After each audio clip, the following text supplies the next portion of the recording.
साल था 8 जून 1980। भारत के एक छोटे मगर ऐतिहासिक राज्य त्रिपुरा में एक ऐसी घटना घटी जो आज भी यादों में दुख और आशा का संदेश देती है।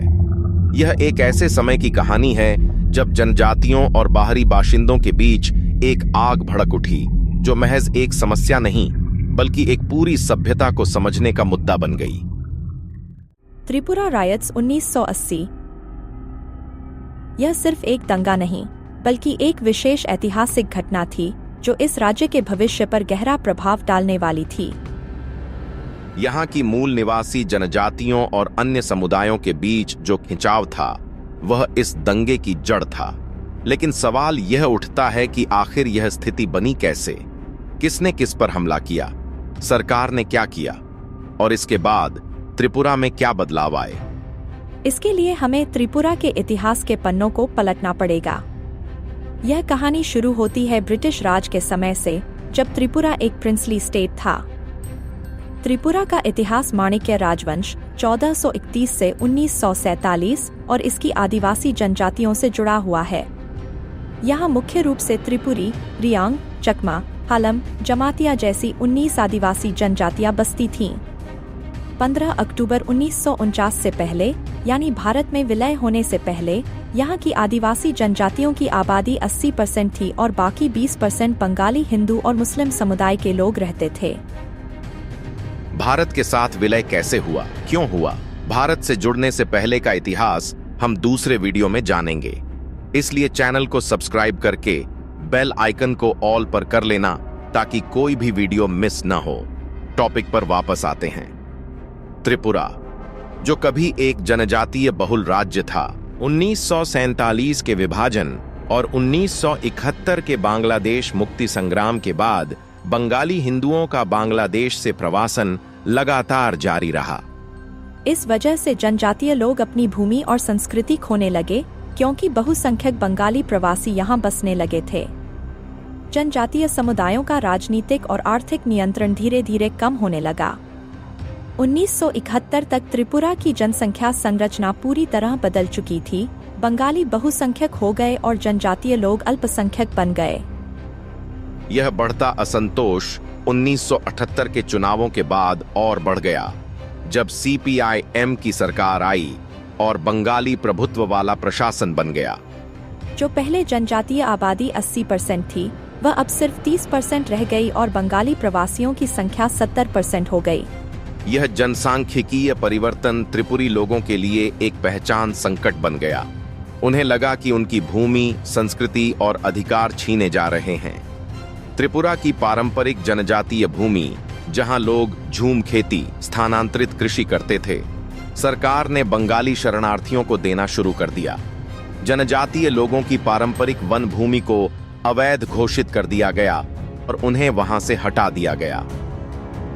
बंगालियों ने शहरी क्षेत्रों, कस्बों और समतल भूमि पर कब्जा कर लिया, जिससे जनजातियों को पहाड़ियों और दूर दराज के इलाकों में जाना पड़ा।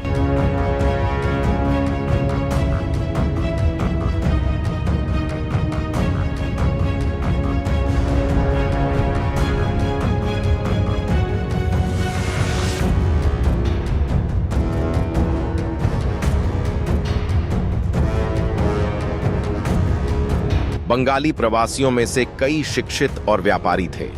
उन्होंने बाजार, व्यापार और सेवा क्षेत्र पर नियंत्रण बना लिया, जबकि जनजातीय लोगों को सिर्फ श्रमिक और खेती तक सीमित रखा गया।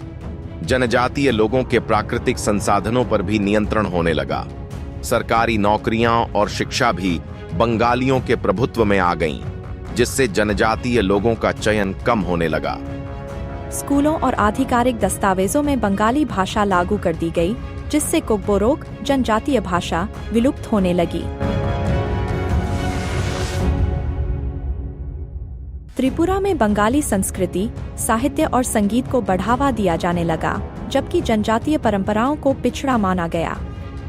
जनजातीय त्योहारों और पारंपरिक शासन व्यवस्थाओं को कोई महत्व नहीं दिया गया। जब जनजातीय लोगों ने विरोध करना शुरू किया, तो बंगाली प्रधान पुलिस और सरकार ने उन्हें दबाने की कोशिश की। 1970 के दशक में TNV त्रिपुरा नेशनल वॉलंटियर्स का गठन हुआ, जो बंगाली शासन के खिलाफ लड़ रहा था। 1979 से 80 में पुलिस और मिलिशिया ने कई जनजातीय गांवों पर छापे मारे, जिनमें कई जनजातीय मारे गए। अपने ही राज्य में आदिवासी जनजातियों से सब कुछ छीन लिया गया। न राजनीतिक शक्ति, न पुलिस, न ही सरकार, सब कुछ बंगालियों के हाथ में था। इसी गुस्से के कारण 26 मई 1980 को टीएनवी और अन्य जनजातीय समूहों ने बंगाली बस्तियों पर हमला करना शुरू कर दिया। 8 जून 1980 अगरतला से 30 किलोमीटर दूर मंडई क्षेत्र में टीएनवी और जनजातीय समूहों ने बंगाली प्रवासियों पर एक संगठित हमला किया। यह हमला इतना भयावह था कि 400 से 500 तक बंगाली लोग मारे गए। फिर एक ही दिन के भीतर बंगाली समूहों और उनकी मिलिशिया ने प्रतिशोधी हमले शुरू कर दिए। हजारों जनजातीय लोगों को निर्ममता से मारा गया, घर जला दिए गए, जनजातीय महिलाओं के साथ दुष्कर्म किया गया, बच्चों को भी नहीं बख्शा गया। जनजातीय लोगों को ट्रकों में भरकर मारा गया या निर्वासित कर दिया गया।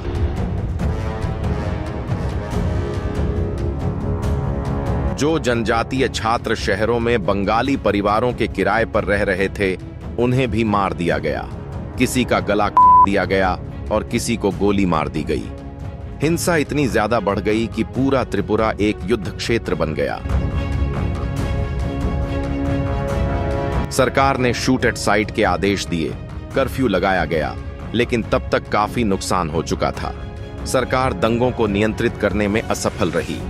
फिर सेना और सीआरपीएफ की तैनाती की गई, तब जाकर स्थिति नियंत्रण में आई।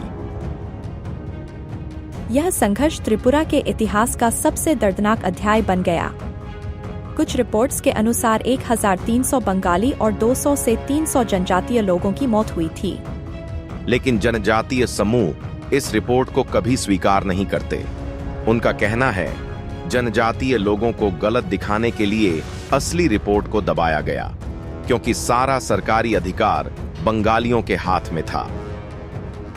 जनजातीय समूहों और स्वतंत्र शोधकर्ताओं का मानना है कि 500 से 800 बंगाली और 2000 से 3000 जनजातीय लोग मारे गए थे। 1980 त्रिपुरा दंगे सिर्फ बंगालियों या जनजातीय लोगों के खिलाफ एक तरफा नरसंहार नहीं थे, बल्कि यह एक जातीय युद्ध जैसा था, जो कई सालों की तनाव की परिणति थी। 1988 में टीएनवी ने आत्मसमर्पण कर दिया। आज भी त्रिपुरा में ये तनाव पूरी तरह खत्म नहीं हुए हैं। यह था आज का वीडियो। अगर आपको वीडियो पसंद आया हो तो वीडियो को लाइक और चैनल को सब्सक्राइब करना मत भूलना। इस दंगे में कौन सही था और कौन गलत, आपकी राय कमेंट में जरूर बताएं। Thank you so much.